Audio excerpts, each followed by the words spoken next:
Então, vamos começar aqui com a mais simples, que é a da comida, de spawnar comida. Vamos criar aqui uma função, function, e eu vou chamar ela de spawn food, spawnar a comida. Dentro dessa função a gente só vai colocar que a comida tem que spawnar em algum lugar válido no grid dentro da tela toda vez que a cobrinha comer a comida, né? Um lugar aleatório. E também quando começar o jogo vai spawnar uma comida também em um lugar aleatório. Então, food, né, que é a nossa variável que a gente criou lá no começo, vai ser... A gente vai usar aqui de novo aquela função que é createVector, que a gente está criando, né, um vetor com posição XY. Então, random quando as variáveis eram L e A. Então, random L de largura e random A de altura. Uma posição aleatória dentro da largura do Canva e uma posição aleatória dentro da altura do Canva. Só que esses valores aleatórios, eles também podem ser valores quebrados. E para impedir que isso aconteça, a gente usa floor, essa função aqui. E coloca entre parênteses isso aqui. Esse floor que garante que esse valor randômico seja um número inteiro. Então, não vai ter a chance de a comida ficar meio para fora da tela, sabe? Esqueci um parênteses aqui. E pronto, essa função de comida é só isso. Agora a gente tem que inicializar ela em algum canto. Como uma comida já vai aparecer assim que a gente inicia o jogo, né? Eu vou inicializar ela, vou chamar ela aqui já no setup. Então, assim que o jogo começar, vai spawnar uma comida em um lugar aleatório da tela. Beleza, a gente criou aqui a função da comida, a gente criou a base da cobrinha e agora a gente precisa indicar como que a cobrinha funciona. E para isso, a gente vai criar essa função aqui, function, outra função personalizada, né? Eu vou chamar ela de moveSnake. Porque é como, basicamente, é sobre a movimentação da cobrinha, né? Mas assim, a gente tá simulando o movimento. A cobrinha não tá, de fato, se movendo. Ela não se move sozinha, a gente tá simulando um movimento. E como que a gente vai simular esse movimento? Criando uma nova cabeça pra cobrinha, na direção que ela tá indo, e apagando o rabo. Então, toda vez que ela ir pra direita, não é como se os bloquinhos se movessem pra direita, mas sim como se a gente criasse uma cabeça nova na posição que ela quer ir e diminuísse a última parte dela. Isso vai dar uma ilusão de que ela tá, de fato, andando. Então aqui, por exemplo, se a cobrinha ela tivesse 3 partes, a gente tá no momento do jogo que a cobrinha comeu 2 frutas e ela tá agora com tamanho 3, né? 3 bloquinhos. Vamos dizer aqui, vou pegar aqui de exemplo, tá? Vocês não precisam colocar isso no código, é só um exemplo. Vamos dizer que dentro desse vetor que guarda as posições de cada quadradinho da cobrinha vai estar desse jeito. 5, 5. A posição do segundo quadradinho 6, 5. E a posição da cabeça 7, 5. Vamos dizer que a cobrinha tá desse jeito. Esse elemento aqui, o primeiro elemento, que é o elemento mais antigo do vetor, ele é o rabo da cobrinha. O último elemento é a cabeça da cobrinha. Então, para ela andar, é como se a gente fizesse isso aqui. 8, 5. E removesse esse primeiro aqui.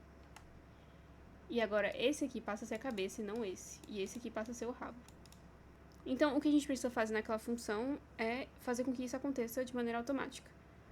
Quando a gente adicionar um novo elemento no array, ou seja, quando a cobrinha comer uma nova comida e ficar maior, né?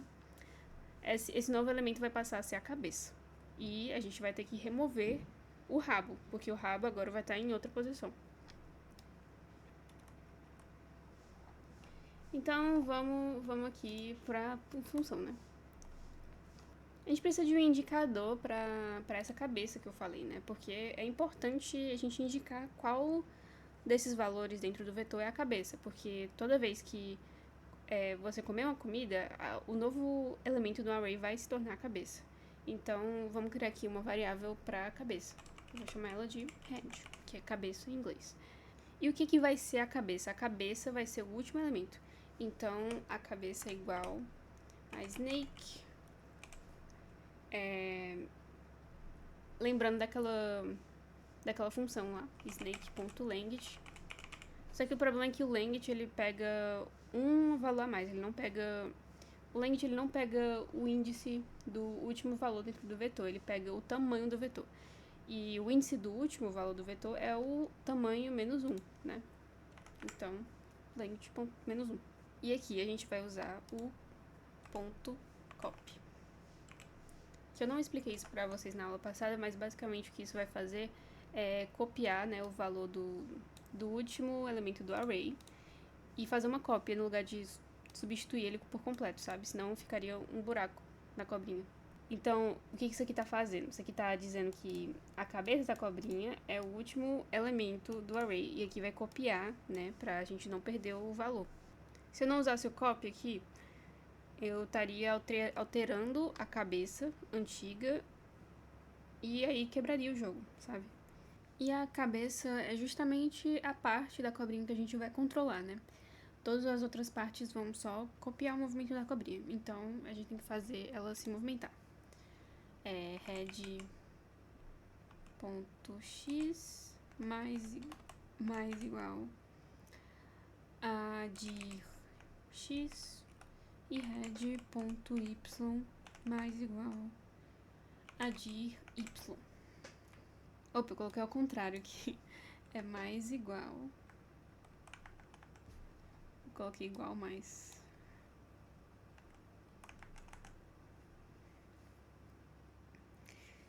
Esse de x e de y vão ser controlados aqui pelo keyPressed, né? E aqui a gente tá dizendo que isso vai pra cobrinha, né? Pra cabeça da cobrinha. E aqui, como eu falei, quando a cobrinha aumentar de tamanho, a gente vai adicionar um novo valor no final do array e esse valor vai passar a ser a cabeça, né? Então, a gente vai usar aqui o snake, né? E o push, que eu falei pra vocês na aula passada, né? O push, ele adiciona algo no final do vetor. E esse algo vai ser justamente a cabeça. Então, vou mostrar aqui outro exemplo, tá? Do funcionamento da cobrinha. Vamos pegar aqui e vamos dizer que a situação é essa. O rabo tá na posição 5,5. Aí tem outra parte na posição 6,5, né? Seguindo o mesmo exemplo, basicamente. Tem outra parte na posição 7,5. Eu mostrei pra vocês o que aconteceria se ela só se movesse de lugar, né? Mas caso ela comesse uma comidinha, ela se movesse para o lugar que tem uma comida, o que ia acontecer? Isso aqui ia continuar o mesmo, só que adicionaria um novo valor no final do array, que seria aqui 8,5, né, por exemplo. E em vez disso aqui ser a cabeça, isso aqui que seria a cabeça, entendeu? Isso aqui é uma simulação de caso uma cobrinha se movesse pra cima da comidinha e aí isso que ia acontecer, basicamente. Então, vamos apagar aqui. Então, pra gente verificar se a cobrinha comeu a comida ou não, a gente vai botar aqui um if, else, né? Então, if head.x igual a food.x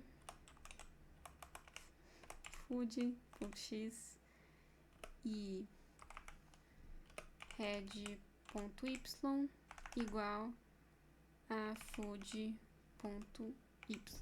Então, se o x da cabeça e o y da cabeça for igual ao x da comida e o y da comida, o que vai acontecer? O vetor da cobrinha vai aumentar de tamanho, então snake length mais e vai spawnar uma nova comida, né? Então, spawn food. Né? Aqui a gente tá chamando essa função aqui, dentro dessa função. Tá, agora só mais uma última coisa pra gente terminar essa função. Por causa desse snake.push aqui, a cobrinha ficaria crescendo, porque aqui ela tá adicionando uma cabeça, né? Então a gente precisa adicionar uma condição para que ela não cresça se ela não tiver comido uma comida. Vamos fazer aqui um if snake.length maior que snake length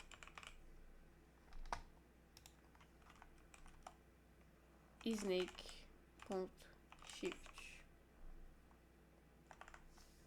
Aqui no caso, se isso aqui é o vetor. Se o tamanho do vetor for maior do que essa variável aqui, snake length, que a gente definiu, que é o tamanho, né? Aí ele vai remover o primeiro elemento para que não fique maior. Se a gente não adicionasse esse if aqui, a cobrinha iria crescer infinitamente por causa desse push aqui. Então, isso aqui a gente usa para controlar, né, essa situação. Aqui poderia ser um while também, mas eu vou deixar o if, que dá no mesmo. Então, beleza, terminamos de fazer essa função aqui, moveSnake, vamos inicializar ela em algum canto. Vamos chamar ela aqui no draw. Vamos ver agora a última parte do código, que é a função para a gente checar quando for game over, né? Quando a cobrinha bater na parede, vai acabar o jogo. Então, a gente precisa fazer uma função para isso. Eu vou chamar essa função de function game over. E aqui o que a gente vai fazer é o seguinte. A gente precisa de novo chamar a variável cabeça, head, né? Porque aqui a gente iniciou essa variável dentro de uma função. Então, essa variável aqui só serve para essa função. Então, a gente vai ter que chamar isso aqui de novo. Só que nesse caso não precisa do copy. A gente está só definindo o que é essa variável aqui. Por que a gente precisa da cabeça aqui? Porque a condição, né, para o jogo acabar é se a cabeça bater na parede. E o que é a parede, nesse caso? A parede é os limites do Canva. Então, vamos fazer um if para isso. If head.x. Se a posição x da cabeça bater na parede de cá, na parede da esquerda ou na parede da direita, e se a posição y da cabeça bater ou em cima aqui ou embaixo, aí sim o jogo vai acabar. E como a gente coloca isso em programação? Head.x, se isso for menor do que 0, ou então head.x, se for maior do que a largura, que a gente criou uma variável para isso, né, a largura, ou então se o head.y, se a posição y for menor do que 0, ou então head.y for maior do que a largura do Canva. Então, ou seja, largura não, altura. Ou seja, se a cobrinha começar a atravessar para fora do Canva, vai ser como se ela estivesse batendo na parede e assim vai acabar o jogo. Então, essa função game over aqui, se isso que acontecer, essa função game over vai ser true. Então, return true. True e false são os estados dessa função. Se o estado dessa função for verdadeiro, essa função vai ser iniciada. Se for falso, não vai ser iniciada. Mas existe outra situação em que o jogo pode acabar, que é se a cobrinha bater nela mesma, se ela bater no próprio corpo, né? Então, se alguma parte do corpo da cobrinha tiver o mesmo X e o mesmo Y que a cabeça, então seria fim de jogo também. Então, essa condição vai se aplicar para cada uma das partes da cobrinha. Então, para isso, a gente vai precisar de um sistema de repetição para percorrer todo o vetor, né? Então, for let part of snake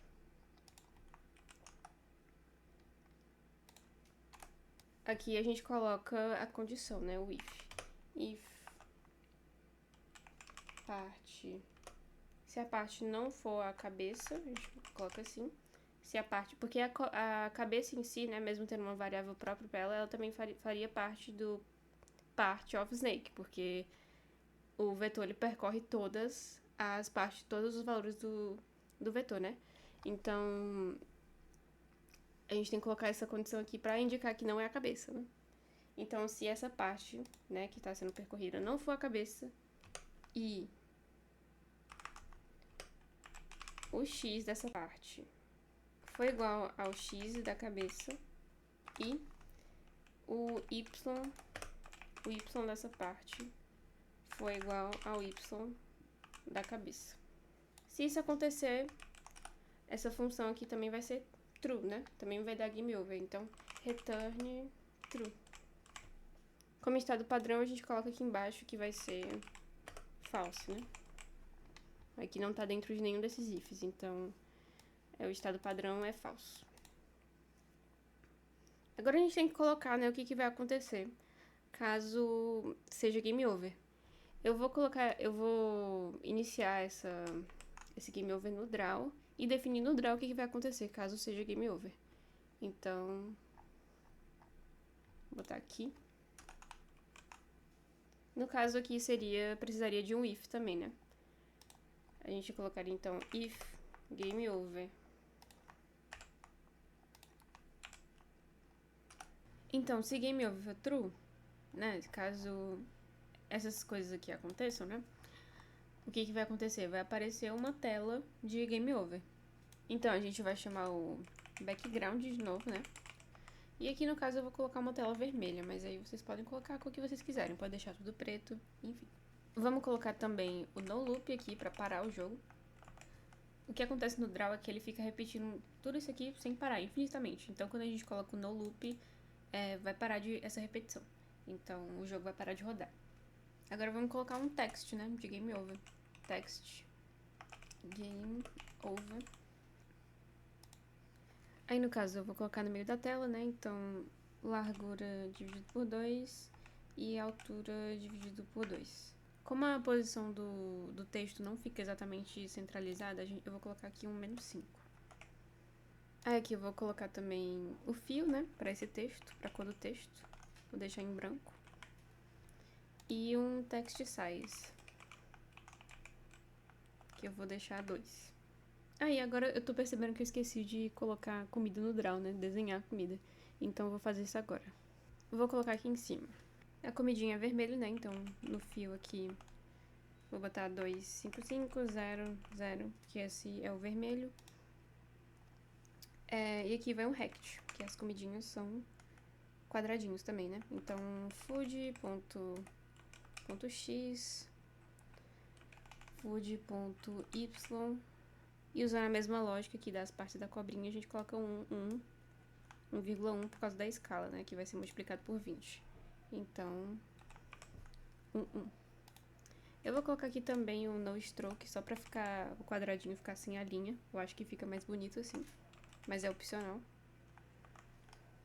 E é isso. Com o jogo aqui praticamente pronto, vamos executar aqui pra ver o que acontece. Tá aqui a cobrinha, certo? E agora eu vou mexer ela.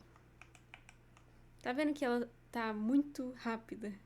Não dá nem pra controlar? Então, a gente vai consertar isso usando frame rate. Como eu falei, o draw ele executa tudo isso aqui infinitamente, muito rápido. Então, pra gente controlar isso, a gente vai usar isso aqui. Frame rate. Que é basicamente o que o nome indica. São quantos quadros por segundo o draw vai rodar. Então, em vez dele rodar várias e várias e várias vezes por segundo, a gente controla aqui quantas vão ser essas vezes. Quanto maior o número que você colocar aqui, mais rápido vai ser o jogo. E quanto menor, mais devagar vai ser o jogo. Eu vou colocar aqui 10, só pra vocês verem o que acontece. Tá vendo? Agora sim dá pra controlar melhor o jogo. Então aqui, por exemplo, se eu colocasse 5, ia ficar bem mais devagar. Aproveitando aqui pra consertar uma coisa, vocês perceberam que quando eu passei aqui direto, a cobrinha ela meio que dá uma saidinha pra fora antes do jogo acabar, né? Antes de ser game over. Dá pra consertar isso aqui, ó. Em vez de colocar head x maior do que a largura, né? A gente coloca maior ou igual. E a mesma coisa aqui pro y, né? Maior ou igual. Então, Se eu passar aqui, ele vai acabar o jogo antes que eu passasse. Eu acho que o frame rate aqui de 10 tava ótimo, né? Esse 5 tá muito devagar. Eu ainda não tô gostando dessa posição aqui do game over, né? Então eu acho que eu vou botar aqui -6 pra ver se fica um pouco melhor. Vamos ver. Acho que tá mais centralizado assim. Bom, enfim, esse é o jogo. Espero que vocês tenham entendido tudo. E se tiverem alguma dúvida, podem deixar aí nos comentários. E até a próxima.